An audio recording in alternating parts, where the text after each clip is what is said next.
Hello everybody! Thank you for the wait.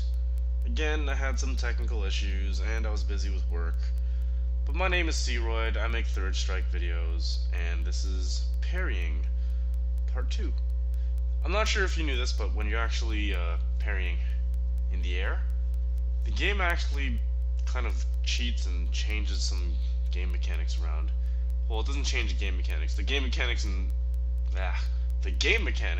change the way that you're jumping, and this only applies when you're in the air. So the example here I'm going to use is Shoto, because that's probably the best example to start off with.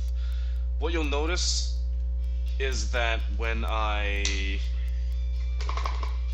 jump with the roundhouse or fierce, like Ryu has this weird jump, fierce, jump, roundhouse. This move is completely useless and everything, but keep a note of what happens after I parry. I'm going to neutral jump, parry, and then I'm not going to get that neutral jump roundhouse anymore. You actually get a directional jump roundhouse. See that?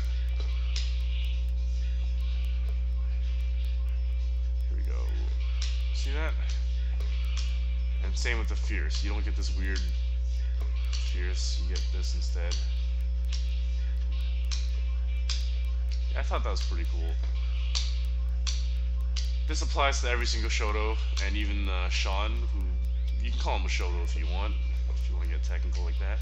That'd be Ken, Ryu, Akuma, and Sean. And this also applies to other characters as well. So what I'm going to do is I'm now going to switch over to another character, which... So after an air parry, you're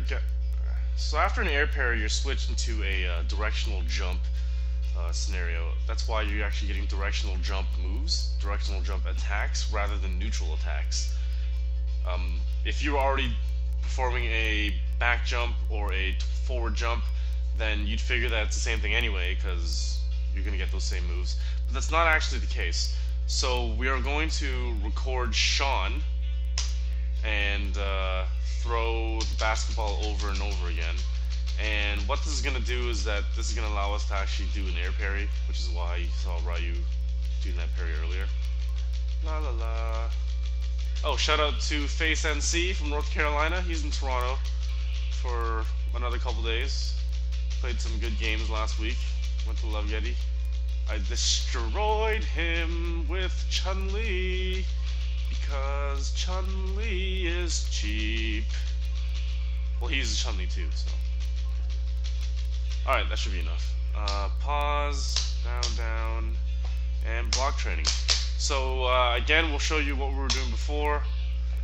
This is the neutral jump roundhouse. This is the directional jump roundhouse. This is the neutral jump. This is a neutral jump. This is a neutral jump. See? We're getting different moves. So I'm going to do a backwards jump and do a... See that? I still got the directional jump. Oh. Oh, shoot. Which is pretty cool.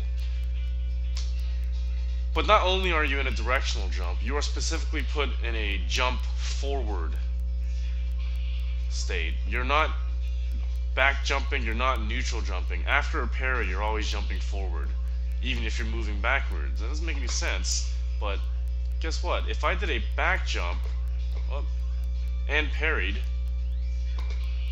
I can do a dive kick. I can't do that normally. Down, medium, up. I can do it on a forward jump. We're trying to do it off a neutral jump or a back jump, and you'll see that I can do a dive kick. What this means is that you're actually put in a forward jumping state. This is pretty much useless information, except for a few scenarios where Akuma can do a punish, follow up with a dive kick, and then do a fierce into Tatsu or something like that. I'm not sure what situations those are, so if you know what scenarios to do that in, leave a comment and let me know, because I'm not a Akuma pro by any means. So far we've learned that when you're neutral jumping and when you neutral jump and parry in the air, after the parry, you're actually put in a forward jump state. Also, when you are back jumping and you parry, you are put into a forward jump state. All your forward jumping moves will apply in terms of directional moves, which is nothing out of the ordinary compared to back jumps, but then you also have the ability to do your dive kicks and such, which you can only do when you are forward jumping with Akuma. So that's pretty cool. Let me just switch to another character and we'll see what else we can do. Alright.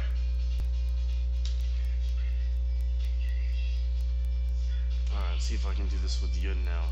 I don't know how to set up the back jump parry, but here we go. That was it. Oh, gosh darn it. There we go.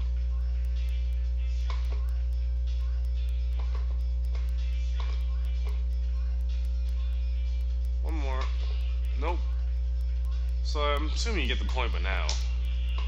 So no matter which direction you're jumping, when you parry in the air, you're jumping forward right after that.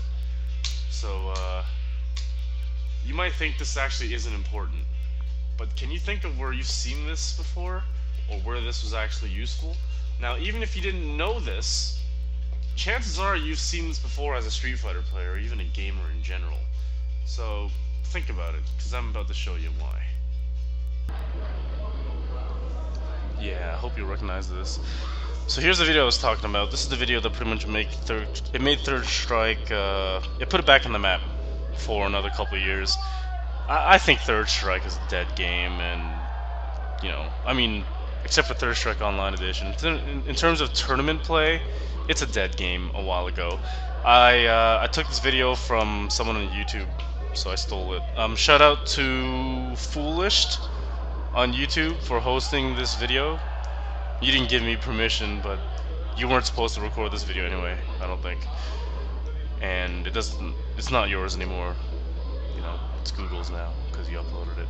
But what you'll see really soon, I really doubt any of you are watching this for the first time, but when Ken parries a super from Chun-Li, at a very clutch moment, he ends up punishing with a toward jump roundhouse. Take a look. Here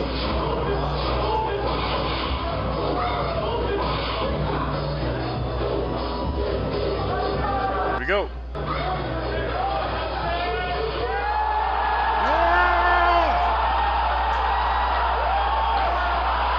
And bam. So that's the video that brought Third Strike back for a couple of years. Thank you, Daigo.